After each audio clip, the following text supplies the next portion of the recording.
Welcome to T2B live. మా T2B live channel ని subscribe చేయండి. లేటెస్ట్ అప్డేట్స్ కోసం బెల్ ఐకాన్ ని ప్రెస్ చేయండి. ఏ చిన్న అప్డేట్స్ ని మిస్ కాకండి.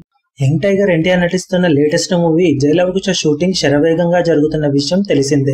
కాగా సినిమా షూటింగ్ ఇప్పటికే దాదాపు 33% పూర్తి అవ్వగా ఈ సినిమాను సెప్టెంబర్ లో రిలీజ్ చేయాలని ప్లాన్ చేస్తున్నారు. కాగా ఇప్పుడు ఇండస్ట్రీలో ఓ షాకింగ్ న్యూస్ అందరికీ నిజంగానే షాక్ ని కలిగిస్తుంది అంటున్నారు విశ్లేషకులు. సినిమా బడ్జెట్ మరియు ప్రీ రిలీజ్ బిజినెస్ ఎక్కువ అవ్వడంతో ఆగస్టులో గానీ సెప్టెంబర్ లో దసరా కానుకగా రిలీజ్ చేస్తే కలెక్షన్లు అనుకున్న రేంజ్ లో రావని అనుకుంటున్నారట. అదే సంక్రాంతికి రిలీజ్ చేస్తే బిజినెస్ ఎంతైనా టాక్ బాగుంటే కలెక్ట్ చేయడం పెద్ద కష్టం కాదు కాబట్టి ఆ సీజన్ నే టార్గెట్ చేసి రిలీజ్ చేయాలని ప్లాన్ చేస్తున్నారని ఇండస్ట్రీలో చెప్పుకుంటున్నారు. కాగా ఇది ఇప్పటి వరకు రూమర్ మాత్రమే అని అఫీషియల్ గా ఇప్పటికీ సెప్టెంబర్ ని దాటి నిర్మాతలు రిలీజ్ డేట్ ని అనుకోలేదని ఇండస్ట్రీలో చెబుతున్నారు. మరి ఈ రెండిట్లో ఏది నిజమో తెలియాలి అంటే మరికొంతకాలం ఆగాల్సిందే అంటున్నారు విశ్లేషకులు.